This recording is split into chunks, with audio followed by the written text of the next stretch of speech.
एक वणिक पुत्र ने देवों के बारे में कथाएं सुन रखी थी।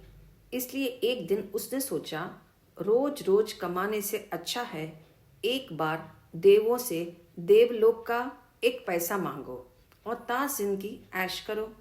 उसी दिन से वह ब्रह्मा जी को प्रसन्न करने हेतु प्रयास करने लगा। कहते हैं ब्रह्मा जी प्रकट हो गए। वणिक पुत्र ने अपनी बनिया बुद्धि से वार्तालाप प्रारंभ किया। ब्रह्मा जी, मैंने सुना है हमारे मनुष्य लोक के हजारों साल और आपके देवलोक का एक पल बराबर होता है। क्या यह सच है? ब्रह्मा जी ने कहा, सच है। वणिक पुत्र ने कहा, मैंने सुना है देव दर्शन खाली नहीं जाते। क्या ये भी सच है? ब्रह्मा जी के सच कहने पर उसने कहा, इसका मतलब आपके दर्शन से मुझे भी अवश्य कुछ मिलेगा। ब्रह्मा जी ने कहा, अवश्य, बोलो क्या चाहिए? वणिक पुत्र ने खुशी खुशी कहा, यूं तो मेरे पास सब कुछ है, सिर्फ आपके देवलोक का एक पैसा दे दो। मैंने सुना है आपका एक पैसा और हमारे मनुष्य लोक के अरबों खरबों रुपये। ब्रह्मा जी ने कहा, तुम सिर्फ देवलोक के एक समय तक का इंतजार करो, तुम्हें एक पैसा जरूर मिल जाएगा। बेचारा वणिक पुत्र ब्रह्मा जी को देखता ही रह गया और ब्रह्मा जी धरती के लोगों की तृष्णा देखकर अवाक रह गए। तनिक सोचो, क्या देवलोक के एक पैसे से मन तृप्त हो जाएगा? क्या मन की मांग कभी मिट सकती है? वस्तुतः मांग और तृप्ति का कोई मेल नहीं है। राजस्थानी कवि ने कहा है, तन की इच्छा अल्प है, 3 पाव या सेर, मन की मांग अमीट है, गले मेर के मेर। अर्थात तन तो पाव 2 पाव या सेर भर खा सकता है, परंतु मन की मांग मेरू पर्वत को भी निगल सकती है।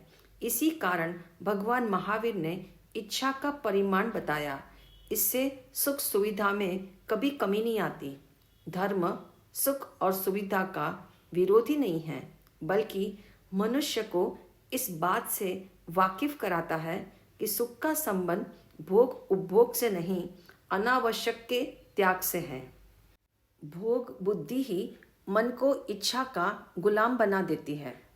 याद रखना, गुलामी मात्र वर्तमान जीवन तक सीमित नहीं रहती, जन्म जन्मांतर तक चलती है। इसलिए संस्कृत साहित्य में लिखा है, जो इच्छा का गुलाम है वह सारे संसार का गुलाम है। इस गुलामी को तोड़ने हेतु भोग और उपभोग के साधनों की लिमिट करो।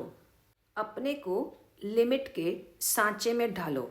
जिस दिन पूर्ण रूप से भोग और उपभोग का त्याग करोगे, उस दिन आत्मा का साम्राज्य प्राप्त होगा। वरना आज की हकीकत यह है कि इंसान ख्वाहिशों से बंधा हुआ एक जिद्दी परिंदा है, उम्मीदों से ही घायल है और उम्मीदों पर ही जिंदा है। एक श्रेष्ठी अपनी आगामी योजना बनाने में तल्लीन थे। उसी क्षण काल का दूत उनके समक्ष प्रकट हो गया। श्रेष्ठी अपनी दौलत छोड़कर मरना नहीं चाहते थे, इसलिए उन्होंने काल दूत को प्रलोभन देते हुए कहा, मैं अपनी संपत्ति का 1/3 भाग तुम्हें दूंगा, तुम मुझे 3 दिन के लिए छोड़ दो। काल दूत ने जब अपनी डरावनी आंखें दिखाई तो वे बोले, मैं सारी संपत्ति दे दूंगा, परंतु मुझे थोड़ा समय दे दो। काल दूत ने यह शर्त भी ठुकरा दी। अब श्रेष्ठी को संपत्ति में नश्वरता की दुर्गंध आने लगी। आखिर वे उदास स्वर में बोले, मेरी एक अंतिम इच्छा है जिसके लिए तुम मना मत करना। काल दूत के स्वीकृति देने पर श्रेष्ठी ने अपने रक्त की स्याही से लिखा, बेटा, जैसे मैंने अपना जीवन श्रेष्ठी बनने में लगाया, ऐसे तुम बिल्कुल मत लगाना।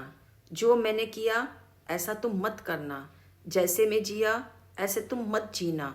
तुम संपत्ति का संग्रह नहीं सदुपयोग करना, क्योंकि सारी संपत्ति देकर भी मैं काल दूत से न एक पल की मोहलत मांग सका और ना ही एक क्षण खरीद सका।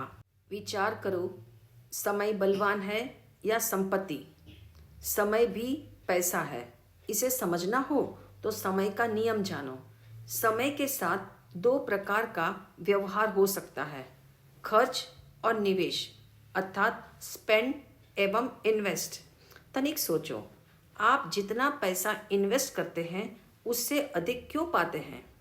यदि आप समय खर्च करते हैं तो वह लौटकर क्यों नहीं आता? इसका मतलब समय भी पैसे की तरह मजबूत रास्ता है, मंजिल नहीं। सच्चा इंडस्ट्रियलिस्ट समय को बहुत महत्व देता है। इसी कारण वह पैसे का सही इस्तेमाल करता है, पैसा उसका इस्तेमाल नहीं करता। इसलिए याद रखना, ज़्यादा पैसा कमाने से समस्या नहीं सुलझती। पैसे के बारे में ज़्यादा समझ हो तो धन वरदान बन जाता है, वरना पैसे का अभिशाप जीवन को रुग्ण बना देता है। माना कि समाज में मूल्य का ही मूल्य है, इसलिए गृहस्थ के पास धन होना चाहिए। तथापि मनुष्य की सबसे बड़ी कमजोरी यह है कि कितनी भी धन संपत्ति उसके पास हो, उसे वह कम महसूस होती है।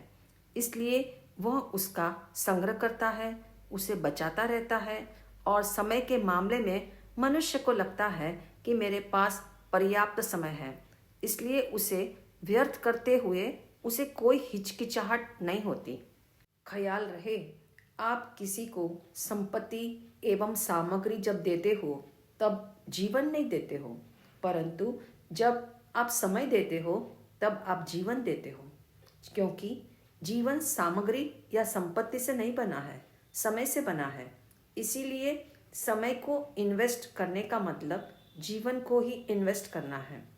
पैसे का सम्यक उपयोग, पैसे का संवर्धन, पैसे की बचत एवं पैसे का उचित खर्च की अच्छी आदतों से पैसे का आदर होता है और समय का मूल्य भी बढ़ता है। इस कारण टाइम इज मनी और संतोष इज इक्वल टू जीरो चाह। इस कारण भारतीय संस्कृति में कहावत बनी, संतोषी नर सदा सुखी। संत विवेकानंद भी यही कहते हैं।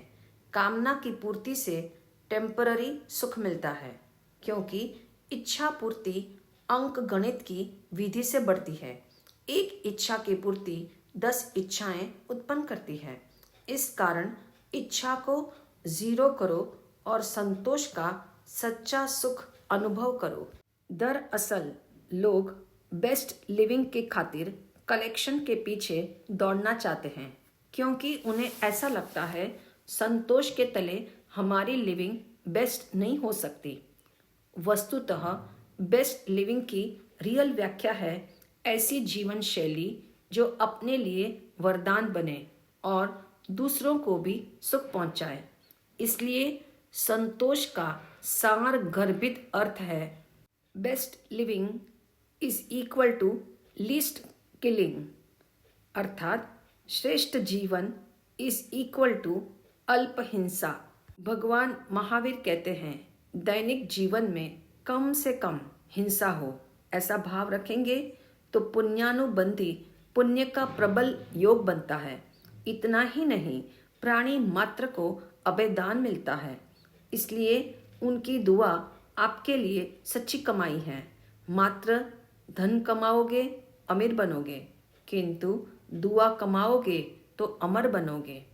अतएव अर्निंग में निर्दोषता हो, लिविंग में श्रेष्ठता हो, तभी जीवन बेस्ट बनेगा।